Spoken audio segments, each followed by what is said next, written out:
उत्तर प्रदेश की बात करेंगे, भयंकर गर्मी के प्रकोप की बात करेंगे और इस भयंकर गर्मी को लेकर अलर्ट जारी हो चुका है।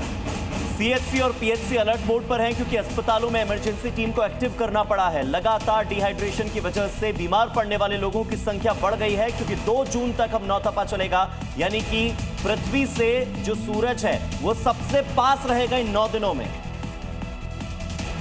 तो उत्तर प्रदेश में भयंकर गर्मी, यूं कहे समूचे उत्तर भारत में जो भयंकर गर्मी है उसका प्रकोप लगातार बढ़ता जा रहा है। कई जिलों में तापमान 44 डिग्री सेल्सियस के करीब पहुंच चुका है। पूर्वी यूपी और बुंदेलखंड में सीवियर हीट वेव का अलर्ट जारी हुआ है और स्वास्थ्य विभाग ने अस्पतालों में इंतजाम बढ़ा दिए हैं। यूपी में अभी भीषण गर्मी का दौर चल रहा है, खासकर मई के आखिरी हफ्ते में। IMD के मुताबिक पूर्वी यूपी, बुंदेलखंड और कई दूसरे इलाकों में हीट वेव से लेकर सीवियर हीट वेव की स्थिति बनी हुई है। उत्तर प्रदेश में भीषण गर्मी ने लोगों की मुश्किलें बढ़ा दी हैं। जालौन में तापमान 44 डिग्री के करीब पहुंच गया, जबकि गोंडा में दोपहर बाद पारा 43 डिग्री सेल्सियस दर्ज किया गया। स्वास्थ्य विभाग ने हीट वेव को लेकर अलर्ट जारी करते हुए सभी जरूरी तैयारियां पूरी होने का दावा किया है। तो बीते कई दिन से जो देश में गर्मी की तपिश है वो लोगों को झुलसा रही है और भयानक दौर शुरू हो चुका है नौतपा का। आने वाले 9 दिनों में ये विकराल रूप दिखाने वाला है। आसमान से सूरज अंगारे बरसाने वाला है। तो गर्म लू के थपेड़े लोगों का जीना दूभर कर रहे हैं, जमीन दहक रही है और पूरा देश इस प्रचंड गर्मी के जल्दी खत्म होने का बेसब्री से इंतजार कर रहा है। क्योंकि इस नौतपे में सिर्फ कुछ शहर ही नहीं तपेंगे, बल्कि कई राज्य भी झुलसते हुए नजर आएंगे। 25 मई से शुरू होकर 2 जून तक चलने वाले इस नौतपे में पारा 45 से 50 डिग्री पर रहेगा।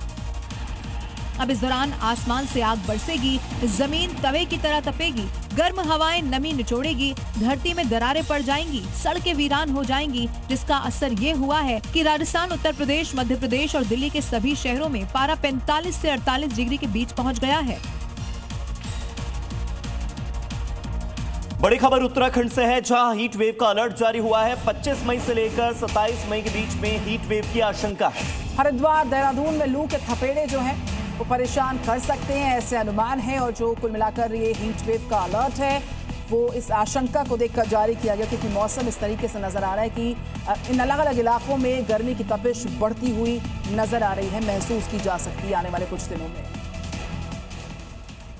और देश के कई शहरों में इस वक्त भयंकर गर्मी पड़ रही है। अयोध्या में नगर निगम ने श्रद्धालुओं को इस गर्मी की तपिश से बचाने के लिए बेहतर इंतजाम किए हैं। देखिए, रामनगरी अयोध्या में पारा 44 डिग्री तक पहुंच गया है। भीषण गर्मी और प्रचंड धूप से निजात दिलाने के लिए नगर निगम ने शहर के प्रमुख ट्रैफिक सिग्नलों पर ग्रीन नेट लगाने का काम शुरू किया है। ग्रीन नेट से चौक चौराहों पर प्रतीक्षा कर रहे राहगीरों को तेज धूप और गर्म हवाओं से राहत मिल रही है।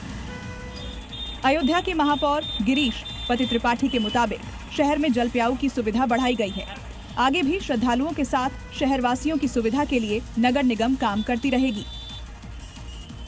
यूपी के हमीरपुर से बिजली विभाग का एक ऐसा वीडियो सामने आया जिसे देखकर आप अपनी हंसी नहीं रोक पाएंगे। लोग इसे विभाग का पागलपन समझ रहे हैं, लेकिन इस अनोखे जुगाड़ के पीछे की हकीकत बेहद दिलचस्प है। देखिए 30 सेकंड की ये रिपोर्ट। कूलर की ठंडी हवा और शाही ठाट बाट, हमीरपुर के इस बिजली घर का नजारा इन दिनों सोशल मीडिया पर छाया हुआ है। चौंकिए मत, बिजली महकमे का दिमाग नहीं चकराया है, बल्कि ये अनोखा जतन आपके घरों की बत्ती गुल होने से बचाने के लिए किया गया है। दरअसल यूपी में सूरज का सितम जारी है।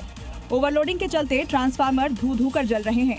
इसीलिए हमीरपुर के 21 सब स्टेशनों पर ट्रांसफार्मर महाराज को ठंडा रखने के लिए ये VIP इंतजाम किए गए हैं, ताकि आप चैन की नींद सो सकें।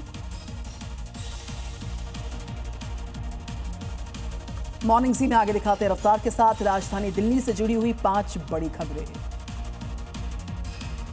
वेस्ट दिल्ली की ATS टीम ने लग्जरी कार चोरी करने वाले मास्टरमाइंड को यूपी के मेरठ से गिरफ्तार किया। आरोपी की निशानदेही पर 2 थार गाड़ियां बरामद की गई हैं। बाकी आरोपियों की तलाश लगातार जारी है। आम आदमी पार्टी के राष्ट्रीय संयोजक अरविंद केजरीवाल ने CBSE की ऑन स्क्रीन मार्किंग प्रणाली को लेकर केंद्र सरकार पर निशाने साधे। केजरीवाल ने केंद्रीय शिक्षा मंत्री धर्मेंद्र प्रधान को तत्काल बर्खास्त करने की मांग उठाई। दिल्ली के कैबिनेट मंत्री परवेश वर्मा प्रधानमंत्री नरेंद्र मोदी की ईंधन बचत अपील से प्रेरित होकर NDMC कार्यक्रम में साइकिल से पहुंचे। उन्होंने कहा कि लोगों की छोटी छोटी आदतों में बदलाव से देश में बड़े स्तर पर ईंधन बचाया जा सकता है। दिल्ली क्राइम ब्रांच टीम ने 50,000 के इनामी बदमाश को गिरफ्तार किया। आरोपी पर कई पुलिस थानों में केसेस दर्ज थे। गिरफ्तारी से बचने के लिए शातिर महाराष्ट्र गुजरात में लगातार ठिकाने बदल रहा था। दिल्ली की महिलाओं को अब फ्री बस यात्रा के लिए डीटीसी डिपो के बाहर लंबी कतार में लगने की कोई जरूरत नहीं है। दिल्ली सरकार ने सहेली स्मार्ट पिंक कार्ड कई जगहों पर बनाने शुरू कर दिया है।